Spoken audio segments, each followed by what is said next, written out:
We are live in 5, 4, 3. Welcome to the Dirty Sports Podcast. I am your host, Andy Ruther, coming to you live from the Smut Studio in Venice Beach, California, with my co-host, Joey No Chill Prano. Good morning, Roomy. Oh, snap. We're roomies. We've been bunking up this weekend. It's been fun. Now I know why Nick doesn't want to leave. It's such a special feeling in here at night, Andy. It's like being at sleepaway camp with you. Late at night, the lights go out. We just start talking. Last night we were taking a little reminisce down DirtBall Lane, talking about some dirt balls of days gone by. Last night was great. And he was just literally just throwing out Twitter names. He's like, remember Supple Carrot? I'm like, jeez. Just like right before. And then I'd start to doze off again. Remember Nick the Nick? I'm like, yeah, dude. Wild. So picture me on the couch, Prano in my bed, all the lights are turned out, and Prano, God damn it, now I got to look at these people up. Every time I would talk. Like, God damn it, I got to go figure out if the Bruder brothers are still teenage MAGA supporters. Every time I'd say a name, he'd have to go to his phone, look up. If that person was alive or dead. When's the last time they tweeted? Yeah. Going down Dirtball memory lane, which was nice. And you were also very curious. I like to watch this animal show. There's a good new animal show on Netflix. It's basically about they have infrared cameras. You can see animals at night. They've never done this before. And you've been letting me stay in your bed. I've been in your bed, which is behind the TV. So I don't get any of the visuals. 2 nights ago, I woke up middle of the night to just like, is this cub going to find its mother? And I'm just like, what kind of cub? Where in the world is this cub? Did it find its mother? It's wild. It did, by the way. And I was trying to read your face watching it. I'm like, what's going on? Is this cub going to make it? The cub made it. You go to sleep to nature shows. Well, I like nature shows. Last thing you want to do before bed is worry about a lost Wolverine.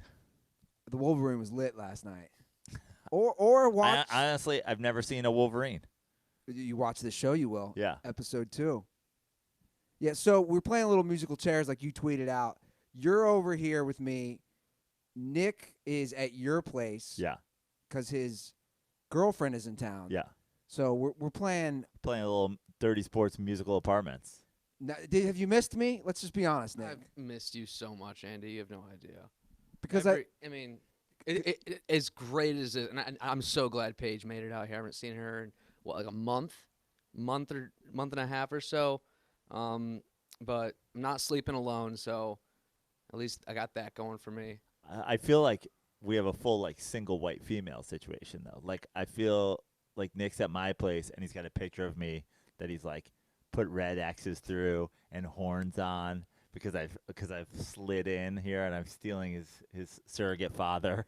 I gotta say, I was really jealous when you guys are talking about Dirtball memory lane late at night. I'm just imagining like a candle lit with the lights off. Yeah, Andy had his little like. He had just the diffuser Andy going. had his little diffuser going. Well, I did the other night. Yeah, he didn't break that out for me at all. I've been here a month. Not once did I see the diffuser. You can get the diffuser this week. Okay. We can bust out the diffuser. Clearly, this is a slow sports time of year. Yeah. We're opening the show. But we have to open. I do, before we get to the XFL and Phillip Rivers and the Astros and Dirtball calls, that's kind of what we're covering today. Yeah, he previewed the whole show. Yeah. Before we do that, you had a wild dream. I did. So I'm having, basically every night I have a dream about my leg. I don't know if it's because when I sleep, it's very like important that I keep my leg kind of still and not, roll on it or twist it. I'm supposed to be sleeping in the brace. I don't always sleep in the brace. I never sleep in the brace. And so I think I'm just like constantly thinking about my leg as I sleep. I've had a lot of weird dreams where I've injured my leg. Yeah. But what's weird is, when you have a dream, a bad dream about like hurting yourself or dying or whatever, and you wake up and you're so happy that you're alive or that you're not hurt. I'm having the reverse. I'm having these weird dreams where I've injured my leg, but not as severely as I did in real life. And then I wake up and I have a moment of joy, like, oh God, it was just a dream. And then I'm like, oh no, it's worse in real life. My leg is mangled. But my latest injured leg dream, wild. 2 nights ago, I dreamed that I was a professional football kicker and that I had injured my left leg, which was not my kicking leg, but my plant leg.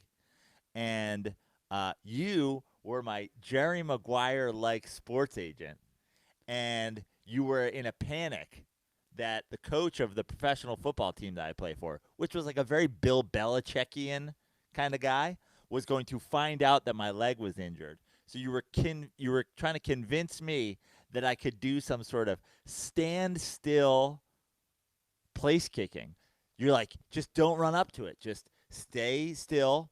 Just when the ball gets snapped, just swing your good leg back and kick it. You're like, dude, I know you can be automatic from 40. We just gotta find. And then you were like doing something where you were like trying to talk to the quarterback, like, look, we can't have long field goal situations. Like Prano's hurt. I'm a good agent. Yeah, you were like full Maguiring. You're like sneaking into the facility to talk to, like, get other players in on this conspiracy. But the weird thing is like, I have an injured bad leg, non-kicking leg. I don't even know how not, like, walking up to it's even helpful. Like, I still have to stand on this bad leg. A lot of holes in this dream. One, that I'm some sort of professional kicker. 2, that you're qualified to be a sports agent. Love it. 3, that I'm on, some Bill Belichick run football team. Now, how close am I to the State Farm agent, the douchebag? It was honestly very similar. It was like this. It was like the State Farm agent meets Jerry Maguire meets the kid from Jerry Maguire. You're like, human head weighs 10 pounds, and I was like, what was that kid's name? Jonathan Lipnicki? yeah. I love remember, it. Remember, he went through a rough patch. Oh, yeah. He had his middle years were awkward AF. Well, I mean, a child star. Yeah. Did he go into drugs? I don't think so. I think he just got into, I think he just hit a bad puberty patch. Wait, did he get yoked? I think he might have. Dude, we got to put this up. I think that dude got yoked. Was it Jonathan Lipnicki? Yeah. What are you searching for? Jonathan Lipnicki yoked? I told you, bro. Yeah. Look at him. Yeah. He got absolutely jacked. Look at his fucking six-pack. That's kind of amazing. Bro. Jonathan Lipnicki got shredded. Not a fan of the tat, though. What does he have, a big Jewish star on his side? Is he Jewish? I mean, he has a fucking 12-inch Star of David on his abs. Well, Lipnicki is 29 years old. Now? Yeah. He's 29 years old now? Yeah. Wow. I would have said older because I guess Jerry Maguire's pretty close. That came out when I was like a senior in high school. He is Jewish. I know. What are we talking about here? He has his own website, by the way. There's a picture of him with, Hebrew curls and being a rap. Oh, wow. Look at his website. Wow. You guys got to go to Jonathan Lipnicki. Yo, we got to get him on the show. Can we contact Jonathan Lipnicki, have him come on and talk about Jerry Maguire? His Twitter profile, he says, actor, dogfather, Brazilian jiu-jitsu, black belt, kickboxing. Wow. He's like, the human head weighs 8 pounds. It's going to weigh less when I slam it into the mat a couple times. Yeah, bro. Look. Oh, is that him with the goalie who lost his shit? No, that's him with the Brazilian jiu-jitsu guy. Oh. Goldberg from Goldberg the goalie from Mighty Ducks. Mighty Ducks also was like caught on heroin recently. He's going through a rough patch. He needs to get with Lipnicki. Yeah, bro. Turn his life around. Lipnicki is it's the most serious look I've ever seen. Look at him, bro. He can fuck some dudes up. Just saying. God, man. This is what happens when football ends and baseball hasn't started yet. Want to go down a Lipnicki wormhole? Yeah, we got you covered. Want to talk about Joe's dreams? Got you covered. Yeah. Let's talk a little XFL, though. Let's do it. Extreme! We watched a lot of it. Yeah. How much XFL did you watch this weekend? I mean, it was good background noise. It was on in the background for sure. I don't think I watched any of it with sound except McAfee. I love to do sports I barely care about. Mute background, doing other business. Yeah. I watched a bit of what was the very first game?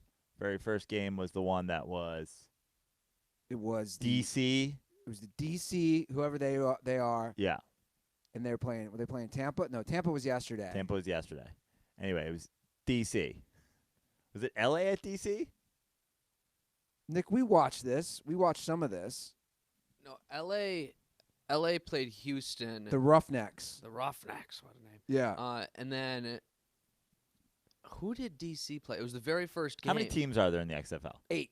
So there's 2 games Saturday, 2 games Sunday. Yeah. That's the 8. Yeah. So yesterday, St. Louis played the Dallas team, and this is riveting radio, by the way. We just can't remember anything. It's important. This is how we're showing exactly how much we care about the XFL. Anyway, I watched a little bit of all the games, including the Guardians game yesterday. Obviously, we got Dan, the Guardians DirtBall, working for the New York team. So we had to watch them. The quality of football. Well, Andy, let's start with the quality of football. Okay. I thought it was decent. It's like the G League. Would you rather watch the XFL, 2 random XFL teams? We had like It was. By the way, it was Seattle at DC. Seattle. That's right. By the way, those Seattle Dragons helmets were sort of dope. Yeah. Got little Miami Hurricane vibes. to it. Yeah. I liked the Seattle gear. I liked the Tampa gear. That Tampa like hot green. Jameis Winston's gonna look fucking fire in those next year. Oh. And of shots course fired. I love the Guardians, the black Guardians gear. I don't want to give too much away, but whoever's behind a lot of the Guardians equipment design is certainly a mastermind. Well, what did you think of the football? I thought the football was decent caliber football. Like I liked the rules. It's not going as fast as you think, even though the clock runs. Right. And the gameplay, I was surprised with the gameplay being as sort of, I don't know, elementary as it was. It was still pretty decent. But I guess I was expecting the XFL to like put, I don't know, some sort of excitement or speed or whatever forward. Like I feel like in the USFL back in the day, this is like going all the way back. One of their major strategies was like finding like huge passing quarterbacks and stuff like that. I felt like every team I watched in XFL, there's a lot of guys you would you know of in like very game manager. Like Matt McGloin is starting for the Guardians. Kid from Princeton was starting for LA. Just seemed very kind of game managey, which is fine. They're obviously, every coach is trying to win games. That would be my one concern for the league moving forward. There's not like a giant standout player. I mean, you could argue that the player people want to see most is Cardell Jones. Yeah. That's not good for the league. No, but what are you going to do, I guess? Like, I mean, you and I were talking about it yesterday. I think if the XFL continues, the move's got to be them trying to make a splash. Like trying to convince somebody who's like got a name of some sort, either a former NFLer or like an Antonio Brown or a borderline, like a name from the college that's going to the NFL that's like big school or like Heisman candidate or something like that, who's going to maybe be a mid-rounder and be like, bro, we'll give you big money to come here. Don't be a 4th rounder in the NFL. Take your name and come here. Because a lot of times guys who put up huge numbers in college football don't always necessarily end up being big prospects. Yeah. But I thought the quality of play was decent. Now the rule changes. That's obviously sort of the big draws this weekend, or the things that people were really interested in, was the sort of the sideline access, the interviews, the open mics, especially on the offensive play calling, and then rule changes. Let's talk a little bit about the rule changes. The one thing I didn't see enough of, you can throw 2 forward passes behind the line of scrimmage. Did you know that? Yeah, it's a great rule. I'm like, forget the line of scrimmage. How about 2 forward passes? How about fucking 2? Like, how about you throw a 10-yard out and the guy throws it again? A little flicker ball action. Love it. Like, why are we doing this behind the line of scrimmage? Yeah, they were the play calling was way too conservative. Yeah, especially when you can throw 2 passes. And My whole offense. Okay, I'm an offensive coordinator in the XFL. Every single play, forward pass, twice. yeah, 2 forward passes. Just go for it. Yeah. I wonder how that works with like receiving yardage. Yeah, it's a good question. I guess if it's behind the line of scrimmage, it's still not a gain. Well, I'd like to see more of that, and I'd also, when you score a touchdown, the options are 1, 2, and 3 points. And it's 1 point from the 1-yard line, 2-yard line. 2-yard line. It'd be like the 2-point conversion. Right. 2 points from the 5-yard line, Correct. and 3 points from the 10-yard line. I want to see I'm going more for 3 every time. every time. Every time. Here's something too. I noticed a lot of the coaches were going for 1 fairly regularly. Correct. You cannot kick an extra point, correct? Correct. How are you not at least going for 2 every time? I agree. If you can score from the 2, you can score from the 5, right? Yeah. If you can dodge a wrench, you can dodge a ball. True. You know that one, Nick? Okay. He wasn't even on mic. He's which seen makes the it funny. trailer. Yeah. How if you can score from the 2, you can score from the 5, right? Yeah. Who's like take the extra point, man? I agree. Honestly, if I'm a coach, I'm going for 3 the whole time. I mean, I think I've made it obvious. 2 forward passes, 3 every time. Yeah. It's the XFL. This is If the XFL starts to struggle, I think an easy move could just be 2 forward passes, forget the line of scrimmage. this is what the XFL is when you're play calling. It's like it's basically when you have house money, right? Yeah. You're up in Vegas. You live comfortably. Let's say you have a good living. You're up big time. Just go all in. Yeah. Go all in. Why are we not? That'd be my one concern about the XFL. I'm going to say it right now. I do not think it lasts At all. at all. You think they finish this year? You think there's an XFL champion crowned this year? I think there is, but we discussed this, and I'll bring it up now. The financial problem is too big for me. Vince McMahon. This was wild. This is you broke this part of the story to me. So explain it to everybody. So Vince McMahon is set to lose $375 million of his own money on the XFL. Now, I looked up Vince McMahon's net worth. According to Google, it's $2.2 billion. So that's a decent chunk of change. Yeah, It's like what? 7% of his money? sure. So basically, I don't know if that's right, but it sounds right. let's run with it. The TV deal that the XFL has with ABC, ESPN, Fox, and Fox Sports 1, they're not paying them. A lot of people don't realize this. This is why Vince McMahon has put so much of his own money. What the networks are doing is they're paying for the production costs and obviously anything that entails to air the games. But it's not like where ESPN has a deal with the NFL and they're paying them billions of dollars. There's no money being exchanged. So from everything I read, this is what it says. Vince McMahon has earmarked $300 million of his own money that will get them through 2.5 seasons, and he'll put up more later. The whole thing is currently structured that he'll lose maybe $375 to $400 million over the next 3 years. Then after those 3 years, his goal is to strike television deals that are around $125 million a year to where they are doing well enough the networks want to pay them. And that's basically to just recoup his money. Yeah.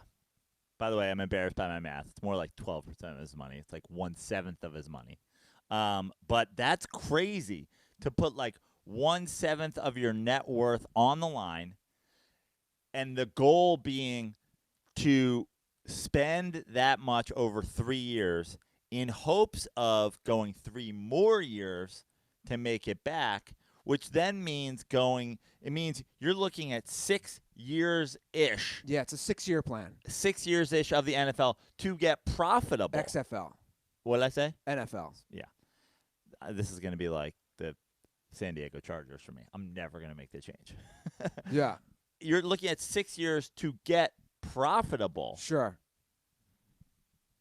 And he did this, and it didn't work already. Yeah. I'd be shocked if there's a second season. You'd be shocked. I think there will be a second season.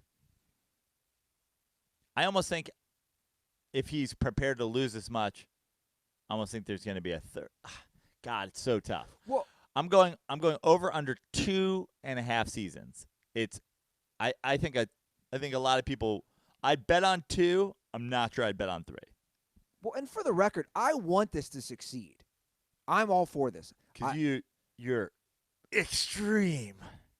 I think that was the first version of the XFL. What does this X stand for? Extra Football League?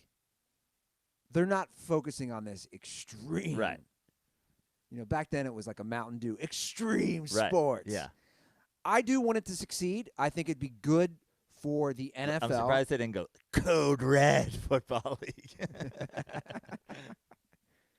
But Nick's got his hand out. okay, Nick's trying to check into this basketball game. look, I'll check Nick in, but before I do, I want it to succeed. But again, Was my dream perhaps foreshadowing? Am I going to be a kicker on an extreme football league team? and I think it makes sense. I think I could be an agent in the XFL. I think I could do that. So they've moved on from the extreme football league. The X is actually supposed to be like a variable, like finding X. So it's supposed to be it's supposed to stand for anything you want, but the Wow. It's a Wow. it's a mathematical equation. Wow. Solve for football league? NFL. Apparently. Yeah. By the way, why'd they always choose X in math? That was kind of annoying. Why is it always X? I don't know, dog. Why is it not Z? Why is it not Y? Sometimes I it mean, is. it is. Sometimes it is a Z. lot of math equations have a X, Y, and Z. Yeah, but why is X the main one? Are you doing a fucking who's on first right now? Why is X the main one? I don't know, man. I didn't get any sleep last night. I do not think it lasts though. Okay. So you're saying you're going 1 year, I like yours. 2.5 year over under. I like somewhere between 2 to 3 in that 2.5 range. Now, I did like the broadcast portion of it. I agree. Love the hearing inside the players' helmets. Love that the quarterback, that all the skilled players can talk to the offense coordinator all the time. And that mic is hot for us. Oh yeah. I'm not sure really how they handle this with like the competition portion of it. Like, are teams allowed to just go back and watch broadcasts, and like are people allowed to go like full Astros? I was gonna say, the Houston Astros should be loving Yeah. the XFL. The Houston Astros, like, oh my God, can you imagine if they were broadcasting other managers talking? Yeah, We'd have never lost the game. I know. I don't I don't know how that works. I'm sure there's not some honor code of not watching it, so it must just be open source watching. Yeah, But I love it. I like hearing the play call. I like having interviews with players who do something on the sideline immediately after they happen. I think these are things that the NFL might adopt. I think the broadcast portion of it is cool. Our boy Pat McAfee was a sideline reporter. He had the bolo tie on in the Dallas game yesterday. and they have good announcers. They have Yeah. good crews. They're not using their D-list crews. They have a lot of great crews, both ESPN and Fox. Well, they're getting a freebie here. A freebie. So it's like if people start watching, they're going to make some dough. Yeah. No, you're right. It's a pretty good win-win situation for them. Do we know, Nick, can you look up how like the overnight ratings were? Like, has it been successful so far? I'll check that real quick.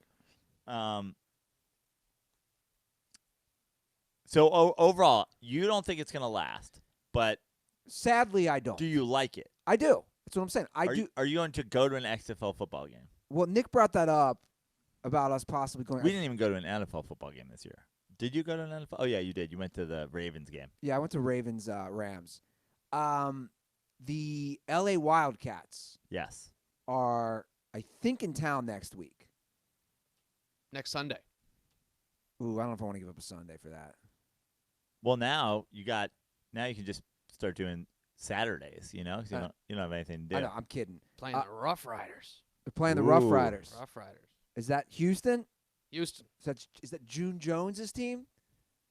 I don't know. I do like the coaches. They got a lot of former college and NFL, but name coaches. Yeah. Jerry Glanville. We've learned Jerry Glanville is still alive. He was wearing 2 headsets the other day. Yeah. The Guardians, head coached by my boy Kevin Kilbrive, old Giants offensive coordinator Kevin Gilbride. Yeah. That was the one thing about the XFL that I didn't love is that so many names are recognizable to me, but I don't know where, that I spend the whole game Googling, like, how do I know this guy? I also loved how on the very first drive, Cardell Jones is getting MVP chance. That's awesome. Yeah. Did you see that? No, He's getting MVP chance. that's great. XFL viewership peaked at 4 million and averaged 3.3 throughout the day. This happened in the AAF last year, though. Yeah. Like the very first week. Yeah, I'd be yeah. interested to see where this lands 2 weeks from now. Yeah, but that's good numbers for week 1. Yeah, That's for sure. sure. Yeah. Yeah. Also, the reason X is used in math, letters used at the end of the alphabet are for variables.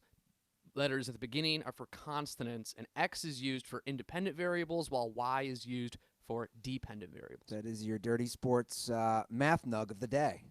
You guys are welcome. Okay, so 4 million. I like it, though. It's getting some viewership. Again, this is true. The AAF last year started out strong, and they didn't even finish the season. And a lot of these guys, like Matt McGloin, who's there, he was in the AAF, and I was in the XFL. I'm sure there's a lot of crossover players. A lot of names you sort of, recognize. A lot of children. Joe Horn Jr. was on one of the teams. I wanted to see him bust out a Nokia, after a touchdown. Was there a Ricky Proles kid involved? There is. Former Rams receiver. I was watching. Cardinals receiver. I was like, is it possible that Ricky Proles one of those dudes who can't hang it up, and he's like, I'm doing it, At playing in the 55. XFL at 50. But it was his But son. that's another thing they could do. Throwback players, Like throw Kurt Warner in there. yeah. 47. Get him.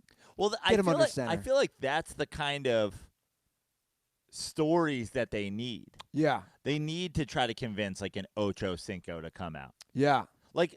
Serious question. In what percentile of the defensive backs in the XFL is Deion Sanders in right now off the couch? He's an above average corner in the XFL, right? 100%. I would say 100%. Deion Sanders is 52 years old. I think Deion Sanders is an above average corner. I think he's above 50%. He last played in the NFL in 2005. I know that seems like a little bit offensive to the athletes in the XFL. I think it is. But we're also talking about Deion. One of the greatest. We're talking about one of the all-time greatest. Okay. And a guy who seems to be in pretty good shape still. Okay, fair enough. I mean, he's not going to give up his broadcasting career. No, I understand that. It's a hypothetical. I understand that the pay in the XFL is probably less than he gets paid to Yeah. broadcast. It's $60,000. But the pay in the XFL, $60,000. They get incentives, though, correct? Yeah. That's like being a fourth-year teacher. Yeah, it's $60,000. They also don't play that many games. I'm not justifying it, but I'm just saying. Okay, so you think Deion is above average. What about Ocho Cinco? Ocho Cinco is 42. Where is he as far as a receiver? 42. I feel like receiver a little bit more of you can get an athlete to a young athlete, you can get him running patterns. I think I bet you Ocho Cinco could make an XFL team at receiver. I agree. And not based on name. I bet he could. I think based on skill. I bet Ocho could kick. I saw some bad kicking. I feel like I saw some good kicking. Did you? Did you see a lot of misses? I felt like I did. I felt like I saw guys, maybe we just kept catching different portions. I was like, these guys are nailing it. Did you see the one where the guy misses and they do the sideline interview? No, And they interviewed him about missing. The commentators even said, "Wow, that's tough." Yeah, yeah. They go, "You just missed a field goal," and then the sideline reporters, "Yeah, so what happened on that kick? You missed it, right? And, Norm McDonald is the sideline runner. Anywhere, let's say you're lined up there. Let's say watch this in replay there. And a cocksucker snaps the ball there, and you just you missed it. Why are you missing it? Now, speaking of kicking, the kickoff rule was noticeably different from the NFL. The kickoff rule, they've got these.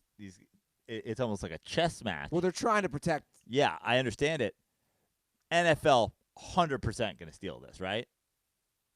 The only reason I feel like the NFL doesn't 100% steal it is because they don't want to credit the XFL. Oh yeah, but it seems like it's way better. Seems like the XFL finally figured out some sort of kickoff rule that should have been figured out. So the NFL, how many times the NFL tried to change it, and they literally keep making it worse? Yeah. I feel like the NFL steals that rule. I can see that. They stole the camera Right. from the first XFL in the middle of the field on the line.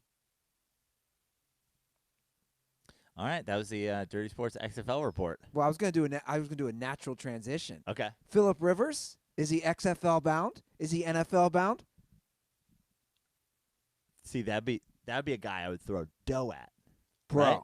Try to get Phillip Rivers. Yeah. Try to get Phillip Rivers now. Yeah. Phillip Rivers.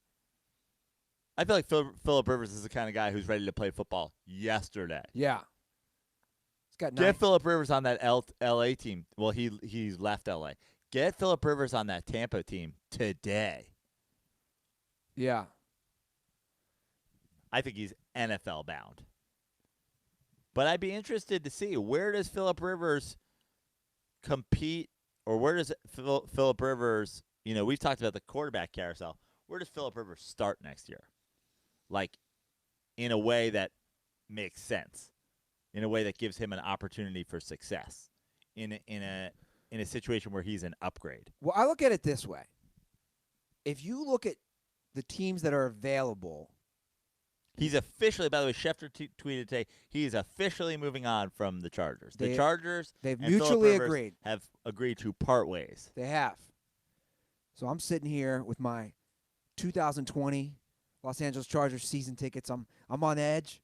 Who's going to be our quarterback? Well, this is good for you either way, because any change is better than Phillip Rivers again from an excitement standpoint. I agree. No one was going to Chargers games in their soccer stadium. Now they got to fill this brand new SoFi stadium. Anybody is, from a publicity standpoint, an upgrade from Phillip Rivers. Yeah, I agree. I think Tampa Bay is a good fit. And I'm not just saying this because we're Jameis Winston truthers. Because of our history with Jason Light / Jameis 101. If you look at that team, now Phillip Rivers had a lot of turnovers last year. But if Phillip Rivers keeps it in check, you have great receivers. You have a good defense. Again, the notion that the Bucs didn't have a good defense is a 100% lie. Yeah. They were just short field all the time because Jameis Winston turned over the ball 35 times last year. Yeah. So I think that's a good fit. I think that's a good fit, too. I think the And you have a veteran coach in Bruce Arians. Yeah. Who in a style where he likes to throw the ball down. I mean, Phillip Rivers doesn't really have the big arm, has never really had a big arm. But he's accurate. Yeah, but I feel like he could get it done. I still like the Colts as a fit for Rivers or for any veteran quarterback. I think everybody knows my opinions on the Colts quarterback situation, but I'm not sure that Phillip Rivers is the best fit for the Colts. If I'm the Colts with this quarterback carousel that is, waiting for the first person to hop on, this domino effect, I'm not sure that my hope is for Phillip Rivers, but I still think he's a good fit. Will Phillip Rivers be starting on an NFL team in 2020? I think he will, and I think that's the only way he stays in the league.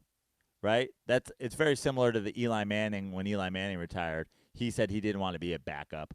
Phillip Rivers hasn't said that openly, but I can't imagine Phillip Rivers signs with a team that tells him he's going to be involved in some sort of quarterback competition, right? Yeah, Why would you? sure. You got 12 kids. How much you hate your kids if you're like, I think he has look, eight or nine. look, kids, I'm going to go, to training camp and compete with Josie Broccoli. Well, look, Phillip Rivers, he's a family guy, as we know. He has a very large family. Yeah. I think he moved because he did. His family moved to Florida. I think he moved there because he thinks he's going to go to one of the two teams. Well, he went to school at North Carolina State. True. He's from where? I don't know. Not somewhere in the South. I'd assume. Maybe Texas or something like that. So he wanted to get out of Southern California because he's done with the Chargers. Yeah. Florida's a no-brainer if he doesn't know where he's going next because, the whole tax situation. Nick, what do you got? Rivers, born in Alabama. Alabama. Phillip Fudgin' Rivers. By the way, by the time it took Nick to look that up, he just had another child. Yeah. In that 30 seconds, Phillip Rivers, other kid. Tampa would be fun. Tampa'd be fun. Okay, let's just get this crystal ball out. Let's just say this happens. Okay. He goes to Tampa. Where does Jameis Winston go? Because I'm going to say this about Jameis. I think if he's not starting at Tampa, he's not starting on a team in 2020. You don't think like again, it's a domino situation. Like you couldn't see Jameis in L.A. Oh my God! Can you imagine? Can you imagine? Imagine if that's what you got for your tickets. Can you imagine if I got season tickets to the Chargers and I was stuck with Jameis? Although it'd be good for content. I mean, you look around the teams that need a quarterback. Like, I see there being 0% chance that a Frank Reich with that defense and that running game wants anything to do with a Jameis Winston. I agree. I think he wants less turnovers. So Colts are out. Yeah. What about the Raiders and Gruden? Raiders. That's where Jameis ends up, right? That's because it sounds like Derek Carr and Gruden aren't a and fit. Jameis is a fucking Davis family Wet dream. Yeah, just chuck it downfield. In that new They're stadium. like we're gonna get literal track guys, like track stars, like non-football playing track stars. We're just gonna get guys who missed the Olympic cut. Oh, that'd be pretty fun. And just go see how far you can throw it. Jameis in Las Vegas. That's where Jameis ends up if he's not on Tampa Bay, right? Las Vegas. No brainer. Yeah. Jameis in Vegas, too. Thank God for the Vegas buffets. Take all the crab's legs you want, bro. Oh, my God. The thought of Jameis sitting down to play poker, no way he comprehends that. They're like, sir, you can't lick your fingers. You can't be eating your fingers and touching the cards. Please stop putting your fingers in your mouth and touching the cards, sir. The coronavirus is going around. Do you think Phillip Rivers would take a... I like this. Phillip Rivers to Tampa Bay. Okay. Jameis to Vegas. Gotcha. Now the talk is Cam Newton to San Diego. Los Angeles. Right. Call it San Diego. Chargers. The Chargers. That sends Brady back to the Patriots. That sends... Does Breeze go back to the Saints? I think Breeze goes to the Saints for one more. I think Breeze is on a one-year deal. That sends Dak on the franchise tag in Dallas. Who's that? Where's that leave us? Bengals draft their QB. Dolphins draft their QB. We got an interesting call about the Bengals and Dolphins QB situation. Okay. We'll get to that later in the show. Bears stick with what they got. Who does that leave? That means Broccoli back to the Colts? Or are we going like Bridgewater to the Colts? Jacoby Brissett. Jacoby Brissett, right? That's what I meant. Broccoli. Bridgewater to the Colts? That's not an upgrade in my opinion. Wow. Okay. It's a bit offensive, and I'm not even a Teddy Bridgewater fan. I don't think Bridgewater's an upgrade over. Bridgewater won more games in 5 starts last year than Josie did in the entire season. Is that true? Didn't he go 5-0? Yeah, but how many games did Jacoby Brissett start? I bet he won 6 games. Okay. It's close. He was probably 6-7. Teddy Bridgewater was 5-0. Okay. I'm a fan of Bridgewater. I'm just saying. I think they're similar. Also, Bridgewater had a lot more weapons. That's racist. That's racist. I think if Phillip Rivers is smart, he kind of gives a deal. You know what I'm saying? Like, it's towards the end of his career. He gives some sort of team-friendly deal to go to a place like Tampa. You know who else has great deals, Joe? Who's that? Harry's Razors. The What? best deals in all of razors. What if there was a 50% off sale happening every time you went shopping for razors? How would that make you feel? It's like it's almost not even a sale. Yeah. It's like it's all the time. Yeah. You're just telling me you're giving me 50% off all the time. Well, that's what Harry's is like. Harry's, unbelievable. They offer premium blade refills as low as $2 each. That's up to 55% off compared to the price of Gillette Fusion Pro Shield. I love Harry's. I need my Harry's razor. What I like about Harry's is the blade lasts too. You and I are both Harry guys. Yeah. But the blade gives me a good 15 to 20 days worth. So like a good 4 or 5 shaves. And I'm Harry. And that's what I love. We've been working. And I think not only that, but I think you're a spoiled razor user. 4 or 5. I think you can, Yeah, I think the majority of people could get way more out of that. Yeah, you're probably right. Guys, Harry's wants to offer you all these great savings. New customers get $5 off a Harry's trial set when they go to harrys.com/dirty. So, again, this amazing offer that Harry's is offering to all the DirtBalls. New customers get $5 off a trial set at harrys.com/dirty. You'll get a 5-blade razor, that weighted handle, foaming shave gel with aloe, and a travel cover. And, toss back an old ad read, an ergonomic Handle. There Yeah. it is.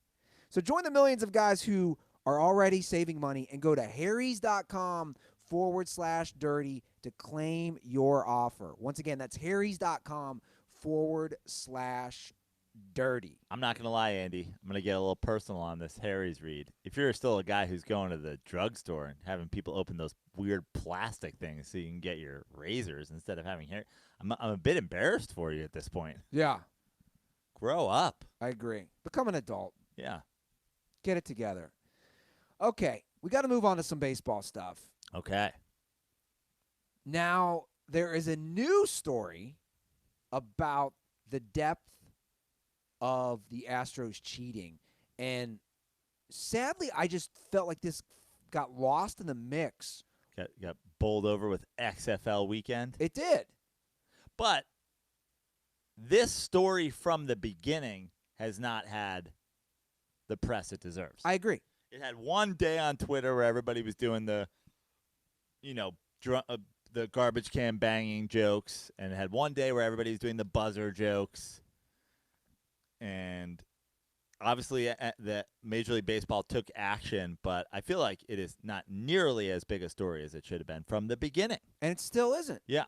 So Friday, the Wall Street Journal breaks a news story, an in-depth. Read the title, by the way, because it reads like Avengers movie list. The title of the story is Dark Arts and Codebreaker, the origins of the Houston Astros cheating scheme. So basically what the story does, and you need a paid subscription to get Wall Street Journal. Luckily, my dad reads it. I have a subscription. The old Walt Street Journal subscription. The old Wall Street Journal.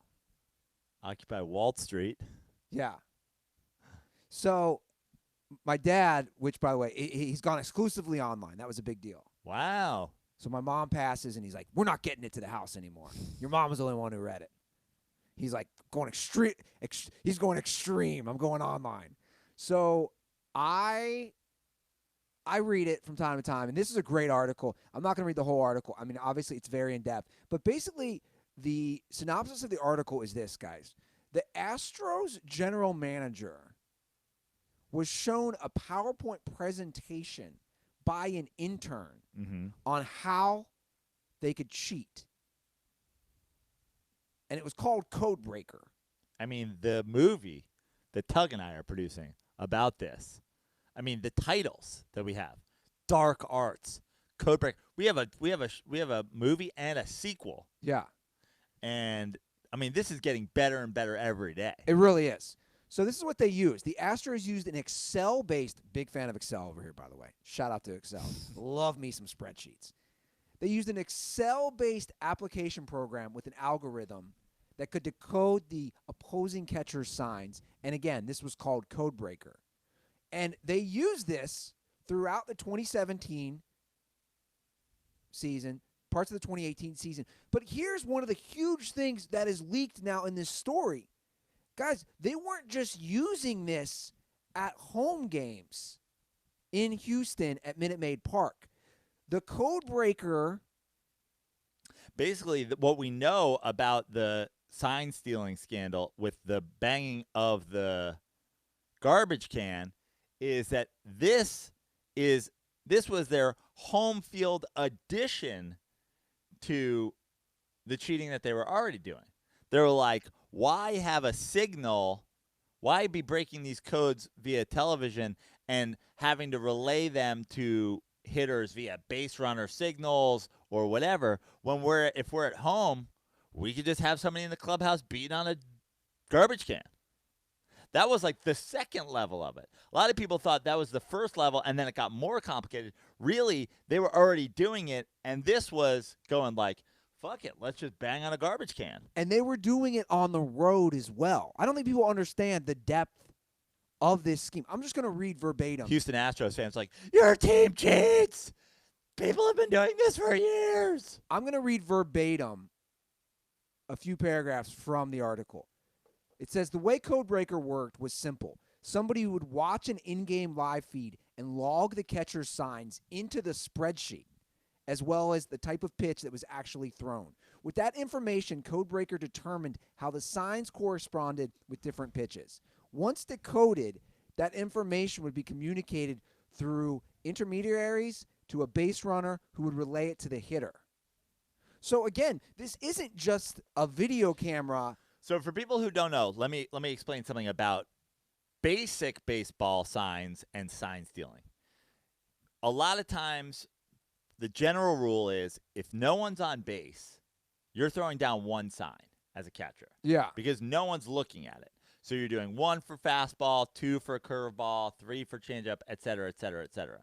When you get guys on base, you use multiple signs, and you have your catcher and your pitcher talk, and they say like 5th sign, 4th sign, 2nd sign, whatever. So there's a 1, 2, 5, 4, whatever, and you're looking for the specific one, and that's the sign you're going to use, so that a guy on base can't signal the hitter by say, okay, when I know it's a off-speed pitch, I'm going to take my lead with my hands on my knees, or I'm going to take my lead with my hands on my hips. This is old school baseball sign stealing.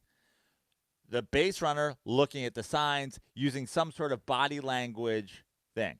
This is all sort of part of the unwritten rules of the game.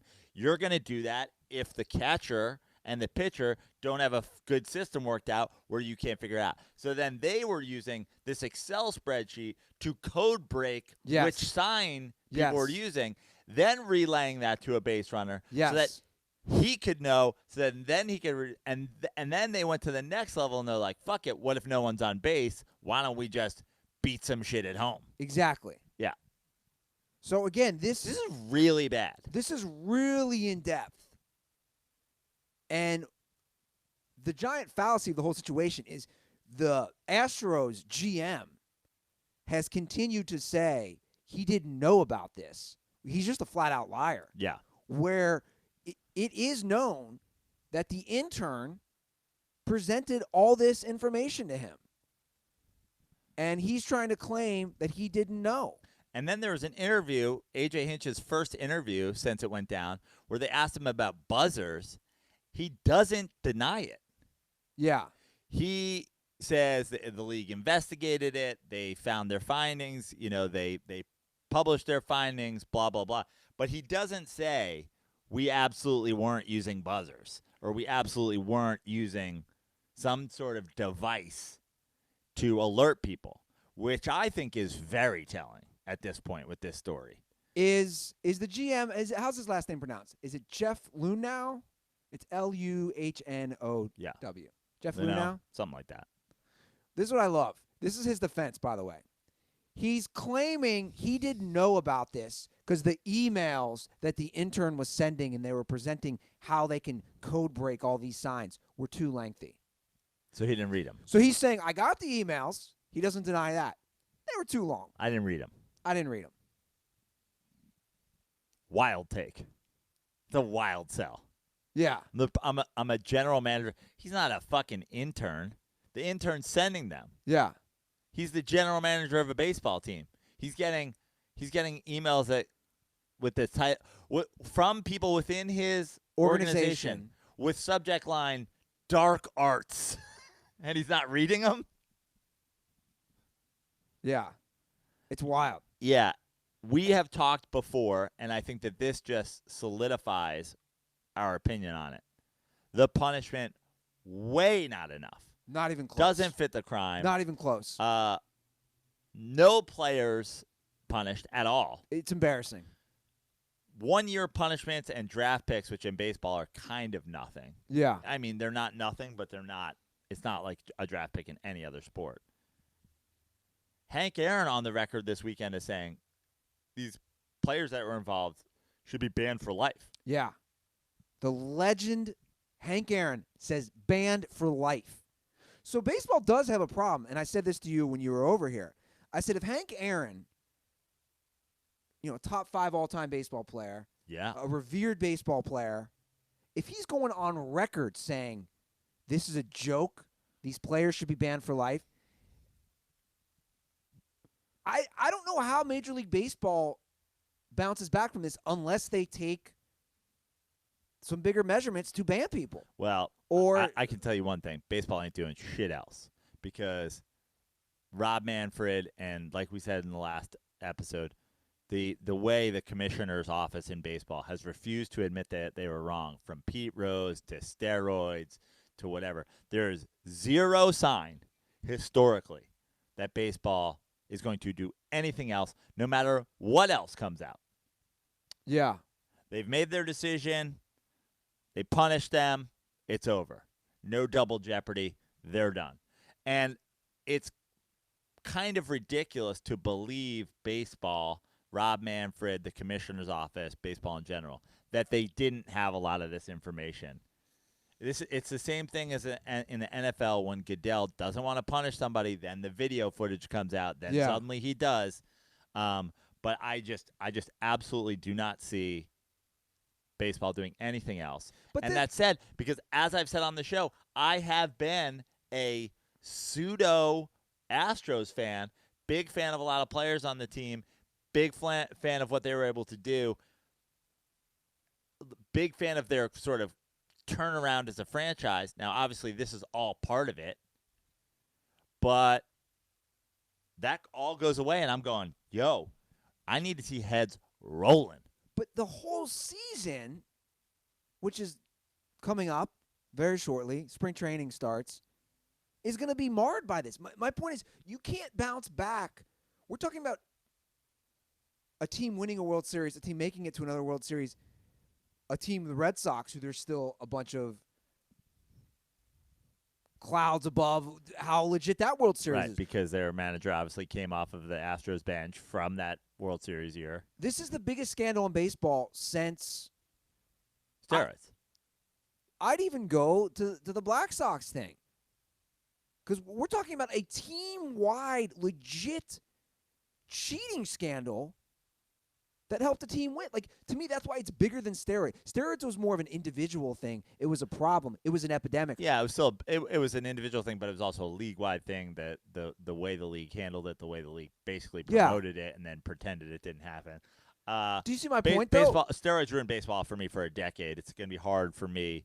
I almost think that's still a bigger story because it's league-wide. But I understand what you're saying in terms of how it specifically affected the outcome of baseball, multiple baseball seasons. With steroids, you don't know which teams have players on it. You don't know which team players don't. You got to figure everybody in some realm is cheating, whether it be on the major league level, in their farm system. So it was just bad for baseball all around. But this, in back-to-back seasons, you have world champion teams, both the Astros and the Red Sox, coming out of this code breaker dark arts situation. Yeah. Yeah, take away the trophies. Like I've said before, they don't go to anybody else. They just don't go to anybody. Yeah. Take them away. Asterisks. Like how they took away Reggie Bush's Heisman. Yeah. And nobody won the Heisman that year. Yeah. I want rings returned. Ooh. And I want that But intern. the rings are just gifts from the team, so they're probably not going to get them returned. And by the They're way, not like league paid for. And by the way, that intern, he still works for the team. He has a higher position now. Of course he does. He's executive vice president of dark arts. Yeah. It sounds like some sort of Jedi Yeah.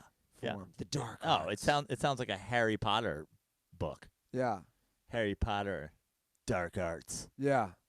Sounds like a R-rated Harry Potter HBO spinoff. But basically, this is a movie because this isn't guys getting just a video surveillance and they're banging on trash cans. That was part of it. Guys, this is a whole elaborate scheme involving nerds sitting on their computers during games, before games. Solving for X. Yeah. X equals World Series is what X equals. Yeah. A tainted World Series. Yeah. Yeah, total bullshit. It's total bullshit. And if you're an Astros fan out there, to you, and I was sort of with you. I was a big fan of the Astros. I love that Astros team. I love a lot of the players. I love what they were able to do. They did it, but prior to you finding out that they were cheating, you were like, they did it right as a franchise. They bottomed out. They got draft picks. They turned it around. They added guys at the trade deadline. They added free agents. They built a World Series team, and they went, twice in 3 years. Like They were the model franchise. They were the model franchise for how to go from worst to first. And now all ruined. And if you're an Astros fan and you're defending this in any regard or saying every team's done this, there's been sign stealing in baseball forever, you are a clown. Yes. You are an embarrassment. Shut up. You are the new Patriots fan. Yeah. You're the worst. And we both had an amazing time in Houston. We had a great time at Minute Maid Park. Gorgeous ballpark. Fun atmosphere. You got lit. Yeah. It was a great night. We hung out with the DirtBalls. But you're right. At the end of the day, no one's doing these sort of deep, in-depth cheating scandals. People steal signs. Guys, these guys had spreadsheets. Yeah. When you bust out the spreadsheets, shit gets real. And again, busting out the spreadsheets is sort of – I actually think that's part of the game in a way. If you're watching a broadcast and you're figuring out a sign, like let's say you have a 3-game series with somebody. Let's say the Tigers come to town in Houston. You're an intern. You're watching the game. You're cracking the code on their signs. You're telling the guys after the game, hey, I figured out the signs. In odd innings, it's the second sign. In even innings, it's the first sign. This is the one. Then when guys get on base, they're looking at that. To me, that's all sort of above board. It's when you go, we're going to use technology to relay that information to somebody in real time, to me, that's where it's bullshit. Yeah. If you're watching videotape of another NFL team and you figure out their hand signals, and in real time you're screaming on the sideline, cracking their hand signals, that's okay. Sure. To me, if you're in a booth at an NFL team and you have binoculars on and you're speaking in some sort of illegal radio directly to players or coaches on that's where you're going. You're taking steps outside of the norm to cheat. Yeah. And that's where I think you're doing something Yeah. wrong, and you should be punished because you knowingly broke the rules. Sure. Premeditated murder. Yeah. This is not a crime of passion. No. You have purposely cheated. Correct. Take those rings. Take them. Take those trophies. Yeah. Ban them for life. Do it. Love it. It's ridiculous. Absolutely ridiculous. The lack of punishment that Rob Manfred has handed down in this just really wrong scandal. Yeah. You know who agrees with us, Joe? Who's that? Good friend of the show, Tug Coker. And you know what else? I know he agrees with us because he wants to be one of the leads in Codebreaker. That's right. The true story of the Houston Astros. And I think Tug would be a great lead. Maybe put a ball cap on him. He's AJ Hinch. Yeah. We'll have to do like a Irishman thing to make him shorter. Yeah. You know? And a little older. Yeah. Tug will be on Mixed Dish ABC's and Mixed Dish. Tuesday night, It's awesome. Congratulations to Tuck. 9 p.m. Eastern Standard Time. Then it'll be on Hulu the next day. So Dirtballs, if you want to support our guy Tug, as you should, go watch him on Mixed Dish. The episode is titled This Charming Man. It airs this week. He will be battling it out with Saved by the Bell's Mark Paul Gosselaar. Zach Morris. Yeah. So I'm excited to see that. Yeah. We got a little preview on Tug's Instagram a couple weeks ago because Mixed Dish is a period show. Yes. It takes place in the 80s. Correct. So we saw Tug in some 80s gear on his Instagram, and finally we know what it's for. It's for Mixed Yeah. Dish. And just like his real life, Tug is playing a dad Yeah. in his role. Tug has that role down, by the way. The dad role. Oh, yeah. 100%. He's living it. That's what I'm He's saying. a method actor. Very, very good method actor. Yeah. Do you want to get to some dirtball calls? Sure. Is that it? Are we through all the top stories of the day? You know, we have a lot of dirtball calls, though, too. I figured we could catch up on some of the dirtball calls. Okay. Before we do that, I'm thinking, I'll hop on the mic here, Nick, too. I'm thinking that we should have a maybe Dirty Sports family meal this week. What do you guys think? You know I'm always down for a little family meal. Love it. Little. What's on the menu, Chef Boy Andy? Well, here's what I'm thinking. Chef Boy Andy. Here's what I'm thinking. We get some nice, fresh meat from our friends at Butcher Box. My mouth's already watering. Right? You've cooked Butcher Box. Yeah, it's the best. We've had it before. I actually have some great ground beef in there still that I need to defrost from the freezer from Butcher Box. I've got some stuff. I've got some Butcher Box items in my fridge, too. Maybe I bring them over. We just double up on we just go heavy meat family meal. We go ham on the Butcher Box. Yeah. No pun intended. Yeah, there is no ham in the Butcher Box. Yeah, there is none, so there wasn't really a pun there. Guys, Butcher Box is great, and every month they ship a curated selection of high-quality meat right to your house. All meat is free of antibiotics and added hormones. Each box contains 9 to 11 pounds of meat, enough for 24 individuals. Packed fresh and shipped frozen and vacuum sealed so it stays that way. You can also customize your box with one of theirs. Either way, I get exactly what I want. I do love that about Butcher Box. You can pick out exactly how you want it. And listen to this amazing offer that Butcher Box has for all the dirtballs. You can get 2 filet mignons, a pack of bacon, plus $20 off your first box when you sign up at butcherbox.com/dirty or use promo code DIRTY at checkout. Once again, that's 2 filet mignons. How great is that? I mean, when I hear that, it makes me think of one of my favorite things in culinary history, bacon-wrapped filet mignon. That's right. Take that filet mignon, wrap it in that bacon, cook it up, have the meal of your life. And that's just the stuff you're getting as a bonus. As a bonus. So once again, that's 2 free filet mignons, a pack of bacon, plus $20 off your first box. Just go to butcherbox.com/dirty or use promo code dirty at checkout. And if you use that promo code, you get all that amazing meat. Send me a screenshot, and I will send you 2 koozies in the mail, and you can enjoy a fresh Miller Lite with your Butcher Box meal. Oh. See how I did that, Joe? See how it all ties together? Mouth watering. That's right. Okay. Dirtball calls. We're going to catch up on some Dirtball calls. Once again, our hotline is 310-359-8365. Let's start. We alluded to this earlier, so I will start with it. The call about the Miami Dolphins. What's up, boys? Little Gooch here, a.k.a. Marcus from El Paso, Texas. So, I'm calling with a question as a Dolphins fan. Obviously, I'm fucking depressed. It's been that way for 20 fucking years.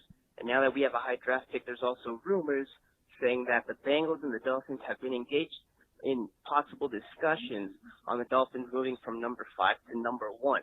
Now, if that happens, am I a fucking retard for thinking that if that happens, we should take Tua Tagovailoa instead of Joe Burrow?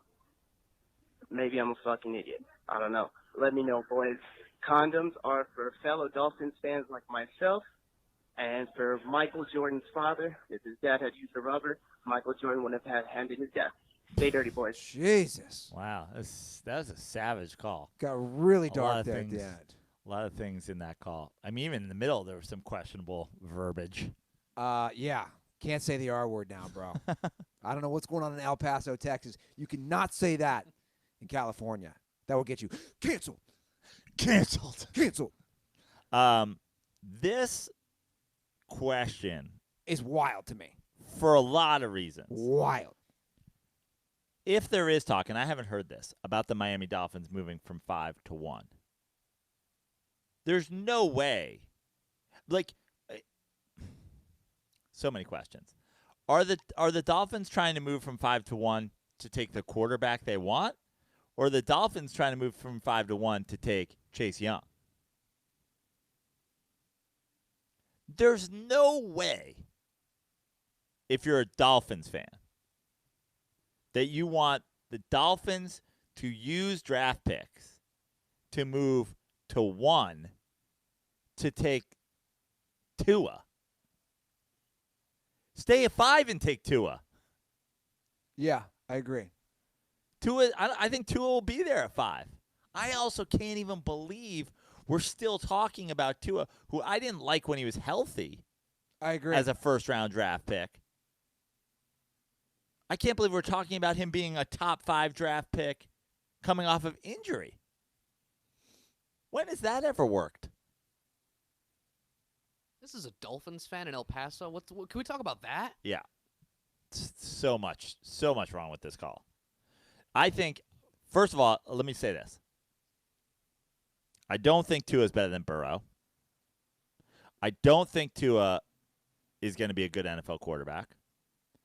I've seen no evidence in history that guys coming off of those psychotically good college football teams where they've never had to face any pressure whatsoever will ever be good in the NFL. Not to mention, we've discussed this. Name one quarterback who went to Bama who's been a successful quarterback in the NFL. Oh, I'll wait. Yeah. I mean, I said the other day, Joe Namath.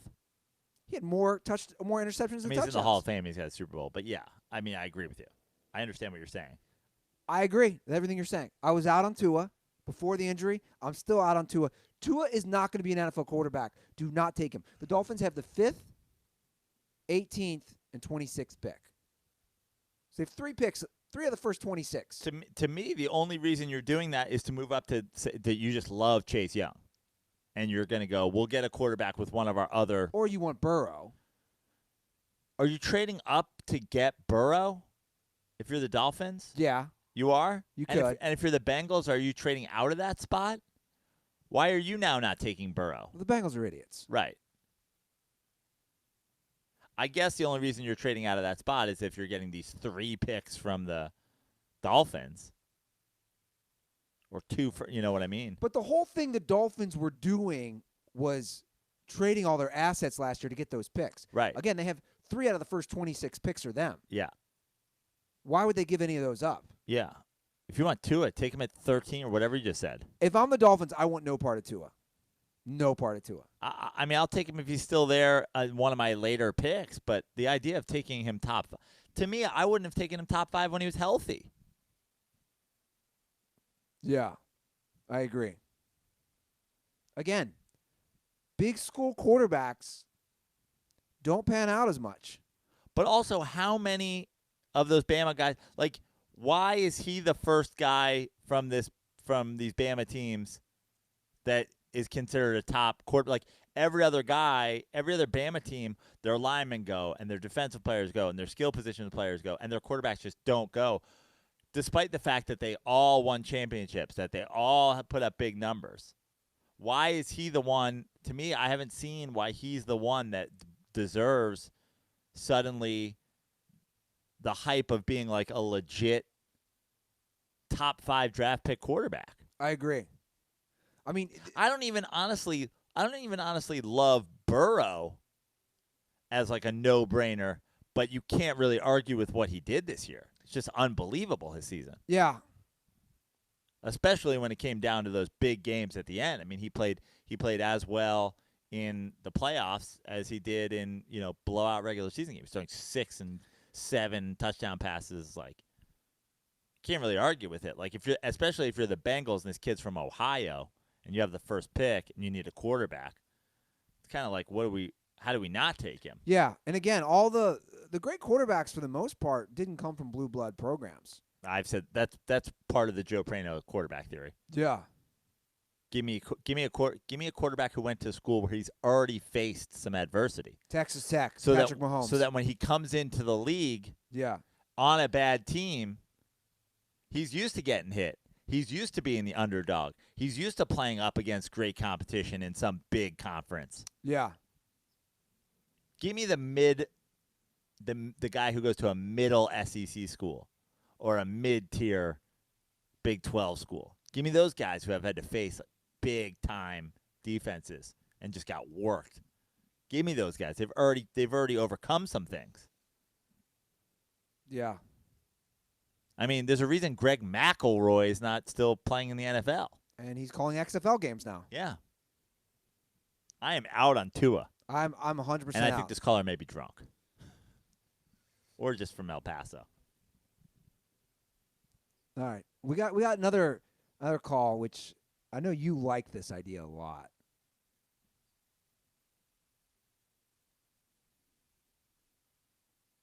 If the call works.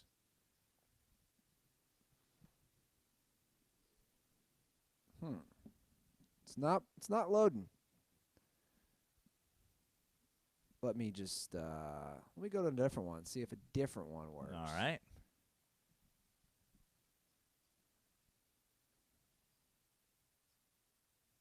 Okay, there we go. Hi, Joe and Andy. This is Nick. So I'm currently a graduate student studying journalism at Syracuse University, and I'm fixing to get into the industry next year. So I was just wondering, what advice do you have for the journalism student trying to break into the industry? Any tips or tricks? You guys are so good at what you do, so I just thought I'd ask, people I look up to and listen to a lot for advice on it. Yeah, anything you have would be helpful. I really appreciate it.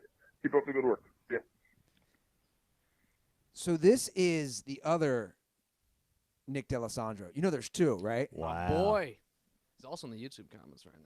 This is like the Bro, this is wild. This is like the show The Outsider. Yeah. There's 2 Nick D'Alessandros. So his doppelganger. So his name is Nick D' Alessandro. The original Italian pronunciation. My family Americanized it when they moved over here a couple generations ago. It's kind of disrespectful Oh, I know. to your heritage. I know.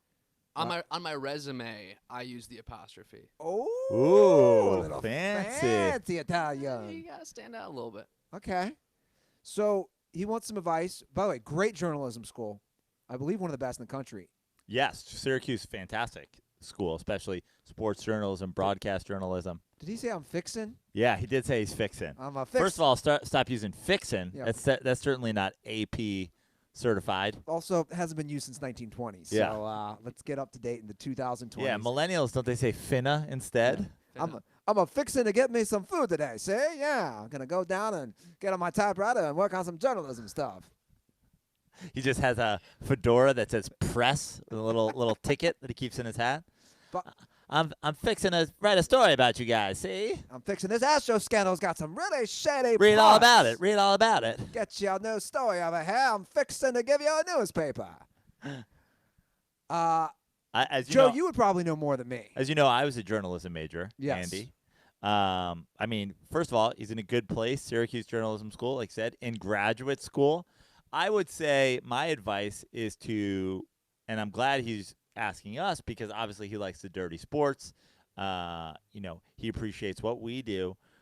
Something that I have learned in chasing my career, know exactly what you want to do and just go directly at those people. Like if you want to be, if he wants to be a, sports broadcaster, go directly to the biggest sports broadcaster. If he wants to, first of all, stay out of print. That's rule number one. Print's dead, so definitely don't be writing things. So no one's reading shit anymore. Well, there's the internet. Yeah, Andy's the one. Andy and Walt are the one people who are still subscribed to the Wall Street Journal. I disagree. Do radio, and by radio I mean podcasting, audio content, video content, visual content. I disagree with that. Okay. I think there's still people who are reading articles. I think there's literally millions of statistics that would prove you wrong. Okay. The Ringer just sold. Yeah, as essentially a podcast network. Do you read their articles? Occasionally. Okay, I do. Yeah. Tug does. I'm just saying. Those are basically journalistic in-depth Well, breakdowns. so here you go. If this guy likes the Ringer, call the Ringer. If this guy likes, For the Win USA Today, call them up. Know what you want to do and go directly for that. I would start at the top, and my advice is dream big. And he's called the Dirty Sports. That's a good start. Maybe when he gets out, like Nick D over here, maybe he can slide into the DSPN production family. Wait, a Nick D on Nick D DM? Bro, Yeah, my head yeah. just exploded. I mean, that's a podcast in itself. What if I wake up? Think about this podcast on DSPN Studios. The Nick D'Alessandros. Love it. I mean, how crazy is that, though? 2 dirt balls. And you're both from Michigan. Yeah. No, isn't he from Ohio? I thought he's from Michigan. He might be. He did ask me, hey, Nick, you've been living in California for a month. What's the most thing you miss about the great state of Michigan? That would say he's from Michigan. No person would call Michigan He's a great. Bengals fan. He goes to school in Syracuse, so I wasn't entirely sure. What if I woke up and the other Nick was on my couch? By the way, Nick, it's Meijer. I miss Meijer the most. It's a grocery The store. grocery store? That's what you miss most. Mhm. Okay. Andy's taking you to Costco, Obvious- Trader Joe's. You miss Meijer. Okay, 10-cent bottle return. You can't beat that over here. let's just call it out. You What said the hell does that mean? Yeah. What, like recycling your bottles? Oh, yeah. They have that here. Yeah, 5 cents. Oh, Double. What are you, You a a homeless homeless person? You called it out last night. Let's just say it to our listeners. Nick is like, basically, he's the reason we say quality of life. yes. Wouldn't you agree? Yeah. The Midwest, like he came.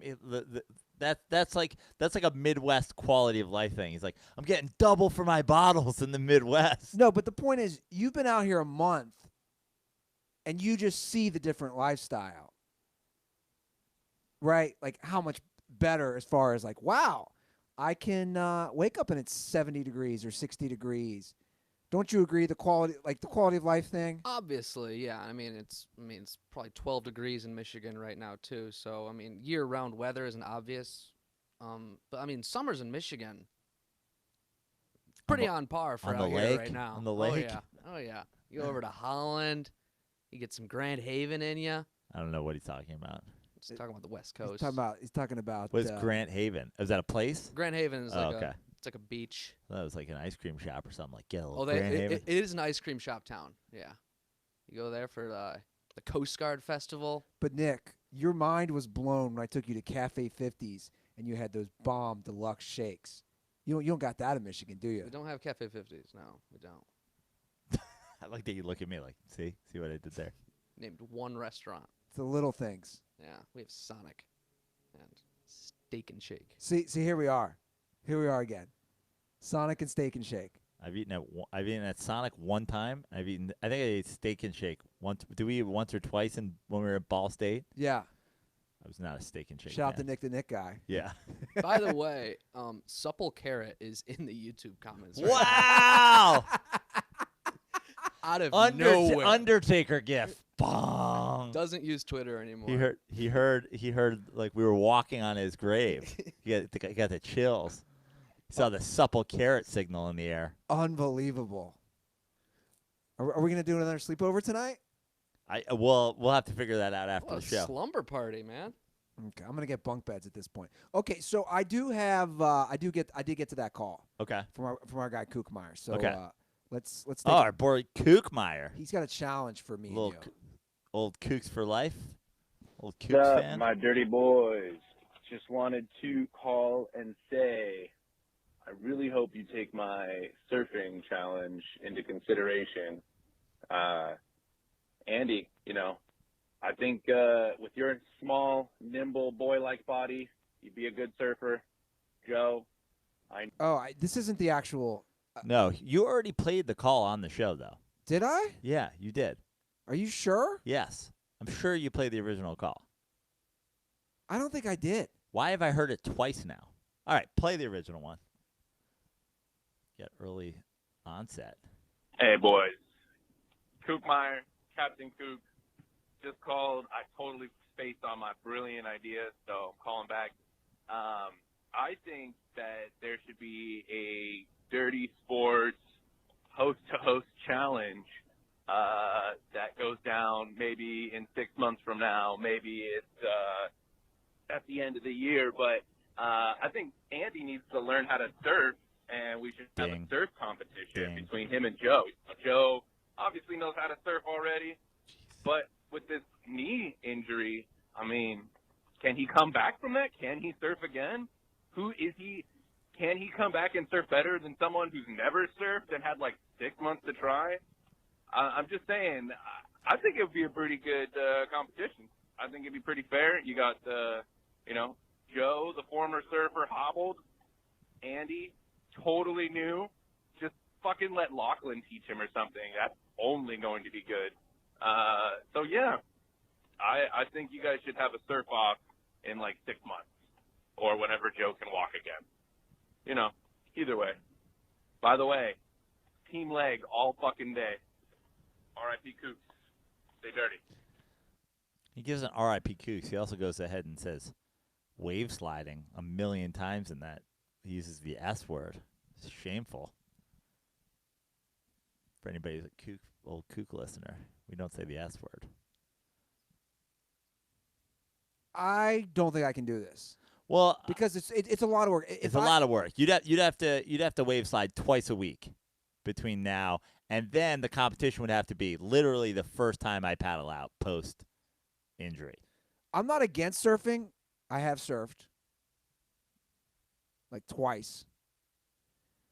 It's a lot of work. Yeah. Joe's right. Like I'd have to be getting up. You'd have to be getting out twice a week between now and like July to probably get to the level that I'd be at first sesh post injury. Yeah. Where like first time I'm standing up on a board. It might be pretty close then if you put the work in. You're not going to. I don't think this is happening. Well, I would need someone with me as someone who has no experience surfing. You need somebody to teach you. That's what I'm saying. You need an instructor. All the time. Yeah. Now I could maybe go out with Miles. Well, you could. Yeah. You wouldn't need a instructor every time between now and July, but you'd need half a dozen lessons then to be able to sort of train on your own after that. And I'll be honest, now you need to train all of the rest of February and all of March with an instructor, and then you need April, May, and June of just practicing on your own for an early July first time getting back on a board competition. Yeah. It would be close in that situation if you put the work in. You won't. And it's not. Well, it's just. You have a lot to do. Yeah, it's just allocating my time. And now maybe Nick. Is Nick taking 2 lessons a week between now and July? I won't allow it. As his stepfather, I will not allow it. Why? You should get out more. Have you been in the ocean since you've been out here? I've been in the ocean a couple times. I haven't really fully submerged myself. We still have to go stand-up paddleboarding. Wait a second. You've not fully submerged yourself in the water. No, I have not been baptized by you the have not, Pacific yet. You have not bathed in the cold water of the Pacific. I looked yesterday when I went by the lifeguard stand. Yesterday was 57 degrees, the water. It's cold. Yeah. Yesterday set the record for furthest west I've been in the United States. Which was where? Santa Monica Pier. Wow. All the way to the end. Oh, you went to the end. All the way. You jump in that water, you go even further west. Yeah, maybe tomorrow. Yeah? Did you do any rides? Did you see all the games? Yeah, we saw some of the games. We got hype because they were doing Plinko, and this great Oriental family got 300. You definitely can't say Wow! Oriental. Wow! What is this guy? Was it a family of rugs? Canceled. Anyway, spent about Asian family. 3 minutes with this family watching them do the Plinko. They got close like 2 times, got 200. 200. Plinko. Both sides. Yeah. You know Plinko. I know Plinko. Drop the little puck Bro, down. I watched Yeah. Price is Right. Yeah. Anyway, me and Paige are with this family, and Whoa. A different family? no, same family. I'm saying this is the only family. Okay. Go ahead. Anyway, this tourist family playing Plinko, and there was like about 5 of us, and we were watching from a distance. Then we got close, and then they got last 2 attempts down to the left, down to the right, and then last one, cameras out and everything, drops right in the middle. Everyone gets hype, and all they won was a little rubber snake. But they celebrated as if they won an Xbox. You give me the basketball down there, bro. I have won multiple giant stuffed animals. Shooting hoops down there. You know, there's a hoop right on the boardwalk, right by my place, where you can like make a basket. You get like NFL jerseys. Yeah, that one's rigged. I've already scouted that one out. They're all rigged. By the way, Nick and I played basketball twice last week. Yeah, I know. I heard. Yeah. I asked you where he ranked in the DirtBall, in the Dirty Sports Intern Basketball Skills Challenge. You said you had him above Shabelli and above Trevor. Wow. And you said we've still not seen Moharis. Twerks has not twerked on the basketball court. And then you said you maybe have him below EJ. Maybe. You liked EJ's skills, but I was, I haven't seen Nick play, but I said EJ's skills. EJ's like a Fast and the Furious car. It's like a lot of bells and whistles on it. You're still a fucking Hyundai. I'd let him dribble around, do his whole thing, get hype, and then I'd block him the second he tried to take a shot. Nick can get hot. He puts a big arc on his shot. Arc's important, especially out here by the beach. He banks it a lot. A lot of good, having the arcs get helpful down here. Yeah. On the outdoor rims. You know what I reinstituted when we play? My coach used to do this in the 8th grade. You could not leave. Nick does not like this. You can't leave the court. You couldn't leave practice until you made 5 free throws in a row. And the parents used to hate that because they'd be waiting for their kids. Yeah. My kid's got to go. And you said, no, not until they make 5 free throws in a row. Yeah, your kid's got to be clutch. Yeah, and 5 free throws in a row isn't the easiest. No. And I will say, I've done it both times. And my boy Nick here, he's struggling on the free throw game. He's walked away. Well, like you said, I'm a very on and off shooter. I have my streaks, obviously. I can go like 3 in a row. I just can't hit that 5th in a row, Yeah, we'll work on that, We'll though. work on it. Exactly. 5. Kobe. I think that's the calls we're going to do this week. Okay. The hotline is 310-359-8365. Once again, it is that time of year, guys, so call in if you have any questions about anything in life. We're here to answer it, Joe. Yeah. This is one of the few lulls we have in the sports season. NFL ends. XFL is trying to fill in the gap, but we have a nice little gap here between football ending and baseball officially starting at the end of March. We have about a month and change where anything is possible on the show. Give us a call.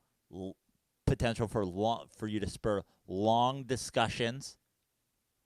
Correct me if I'm wrong, and Nick might know this as well.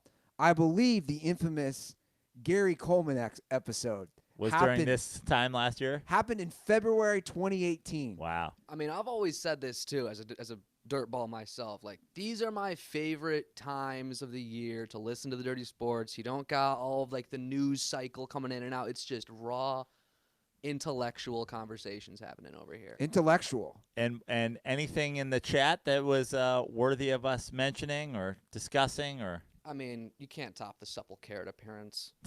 We said, "Where's supple carrot?" He said, "Here I am." Just not on Twitter. Nick Brown. All right, well, that's the show. Appreciate everybody tuning in. Subscribe to us on YouTube. My man Nick over here is pumping out some content.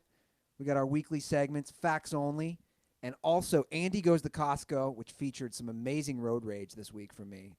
And if you subscribe on YouTube and set up your notifications, you'll get an alert when we go live. You can watch this, as many people are right now, in the chat, and gives you an opportunity to use that chat to directly inject into the show. So if you're listening to this show right now and you're going, man, I wish when they were talking about Tua, I could have said, here's why he's a prospect. Get on YouTube. Then you can fire that in there. Then we can have a more of a live back and forth. That's right.